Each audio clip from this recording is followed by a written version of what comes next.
Hi guys, welcome back to my another video info by Laxman.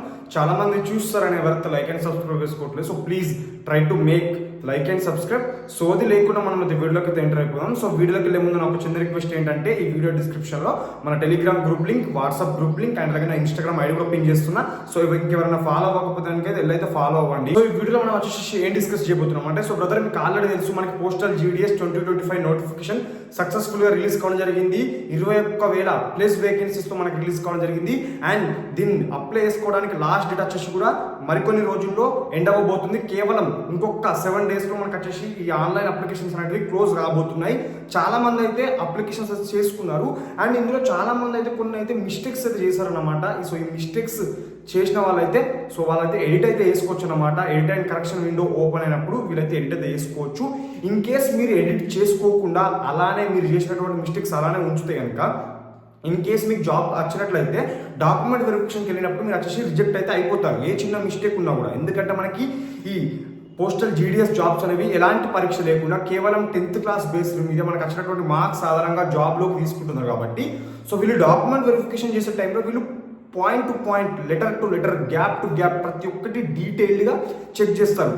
మీరు చేసినటువంటి online application and అలాగే మీరు submit చేసినటువంటి డాక్యుమెంట్స్ సరిగ్గా ఉన్నాయా లేవా అనేది పాయింట్ టు పాయింట్ చెక్ చేస్తారు. కాబట్టి ఇన్ కేస్ మీరు ఏమన్నా మిస్టేక్స్ చేసి ఉంటే కనుక మీరు వచ్చేసి ఎడిట్ అండ్ కరెక్షన్ విండోలో అయితే ఖచ్చితంగా ఎడిట్ చేసుకోండి. ఇంకా ఎడిట్ అండ్ కరెక్షన్ విండోలో ఇంకేం చేంజ్ చేసుకోవచ్చు అంటే, ఇన్ కేస్ మీరు పెట్టినటువంటి డివిజన్ ఇన్ కేస్ మీకు నచ్చకపోయి మీరు వేరే డివిజన్ చేంజ్ చేసుకోవాలనుకుంటున్నా కూడా మీరు ఇప్పుడు ఎడిట్ అండ్ కరెక్షన్ విండోలో డివిజన్ కూడా చేంజ్ చేసుకోవచ్చు. బట్ స్టేట్ మాత్రం చేంజ్ చేసుకోరాదు. మీరు అప్లై చేసినటువంటి స్టేట్ ఏదైతే ఉంటుందో అందులో విత్ ఇన్ స్టేట్లోనే డివిజన్ చేంజ్ చేసుకోవచ్చు. బట్ స్టేట్ మాత్రం ఎట్టి పరిస్థితుల్లో చేంజ్ చేసుకోరాదు.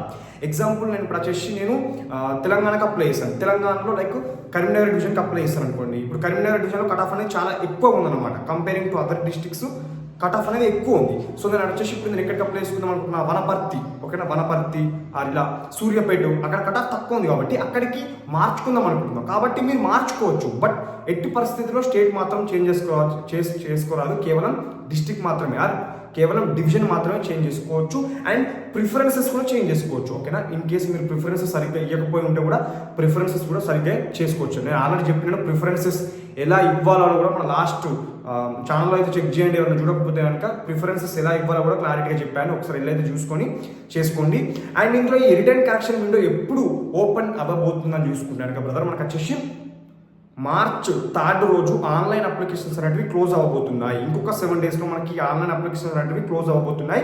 సో March 3 రోజు ఆన్లైన్ అప్లికేషన్స్ క్లోజ్ అయిపోయిన తర్వాత విత్ ఇన్ 2 days లో అంటే March 6th రోజు మనకి edit and correction window open అవ్వబోతుంది. March 6th to March 8th, ఓకేనా. ఈ 3 days వచ్చేసి మనకి edit and correction window open అయితే చేయబోతున్నారు. మీరు ఏమన్నా మిస్టేక్స్ చేస్తుంటే కనుక ఈ 3 days ఖచ్చితంగా ఎడిట్ చేసే ప్రయత్నం చేయండి. డివిజన్ కూడా మీకు నచ్చకపోతే వేరే డివిజన్కి మార్చుకునే అవకాశం అయితే ఉంటుంది కాబట్టి డివిజన్ చేంజ్ చేసుకొని కూడా ట్రై చేయండి, ఓకేనా. తెలుసు కదా, March 6th to March 8th ఈ 3 days edit and correction window open అవుతుంది. సో మీరు చేసుకోవచ్చు.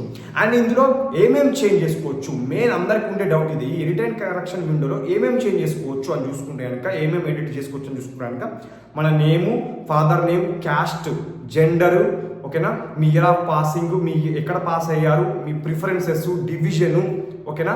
సో ఇలా చాలా చేంజ్ చేసుకోవచ్చు. మీ అడ్రస్ డీటెయిల్స్, మీ ఇవన్నీ చేంజ్ చేసుకోవచ్చు అనమాట, ఓకేనా. వన్స్ మనకి edit and correction window open అయిన తర్వాత నేను డెఫినెట్లీగా వీడియో చేస్తాను, స్టెప్ బై స్టెప్ ఏమేమి కరెక్ట్ చేసుకోవచ్చు, ఎలా చేసుకోవాలి, ప్రిఫరెన్సెస్ ఎలా ఇవ్వాలనేది మొత్తం పూర్తిగా నేను వచ్చేసి వీడియో అయితే చెప్తాను. సో ఎవరైనా సబ్స్క్రైబ్ చేసుకోకపోతే కనుక మన ఛానల్ అయితే సబ్స్క్రైబ్ చేసుకుని రెగ్యులర్గా అప్డేట్ అవుతుందండి. చాలా మంది ఇంకేం డౌట్స్ అడుగుతున్నారంటే, బ్రదర్ ఈ ఎడిట్ అండ్ కరెక్షన్ ఏమైనా చేసుకున్నందుకు మేము ఏమైనా అమౌంట్ పే చేయాలని అయితే చాలా మంది అడుగుతున్నారు. బ్రదర్ ఎలాంటి అమౌంట్ పే చేయాల్సిన అవసరం అయితే ఉండదు, ఓకేనా. ఎలాంటి అమౌంట్ అయితే పే చేయాల్సిన అవసరం ఉండదు. మీరు జస్ట్ అది ఓపెన్ అయిన తర్వాత వాళ్ళు ఎనేబుల్ చేసిన తర్వాత అఫీషియల్ వెబ్సైట్లో మీరు ఓపెన్ చేసిన ఎలాగో వీడియో చేస్తాను. బట్ ఏంటంటే మీరు రిజిస్ట్రేషన్ నెంబర్ ఎంటర్ చేసిన తర్వాత ఆ రిజిస్ట్రేషన్ నెంబర్కి ఓటీపీ వస్తుంది. ఆ ఓటీపీ ఎంటర్ చేసిన తర్వాత మీరు అప్లై చేసినటువంటి డీటెయిల్స్ అన్నీ అక్కడ డిస్ప్లే అవుతాయి. సో ఆ డిస్ప్లే అయిన దాంట్లో మీరు ఏదైతే మిస్టేక్ చేశారో అక్కడైతే కరెక్ట్ అయితే చేసుకోవచ్చు అనమాట. మీరు ఎలాంటి టెన్షన్ వరీ అవ్వాల్సిన అక్కర్లేదు. నేను డెఫినెట్లీగా వీడియో చేస్తాను అనమాట. Edit and correction window open అయిన తర్వాత మీరైతే చక్కగా నా వీడియో చూసుకుంటూ మీరైతే చేసుకోవచ్చు అనమాట. సో మీకు ఇంకేమైనా డౌట్స్ ఉంటే కనుక ఈ ఎడిట్ అండ్ కరెక్షన్ విండోకి సంబంధించినటువంటి ఇంకేమైనా డౌట్స్ ఉంటే కింద కామెంట్ చేసే ప్రయత్నం చేయండి. సో నేను డెఫినెట్లీగా రిప్లై ఇస్తాను అనమాట. సో ఇది గైస్ మరి వీడియో. సో మీకు మనకు మంచి అప్డేట్ ఉంటుంది. Goodbye.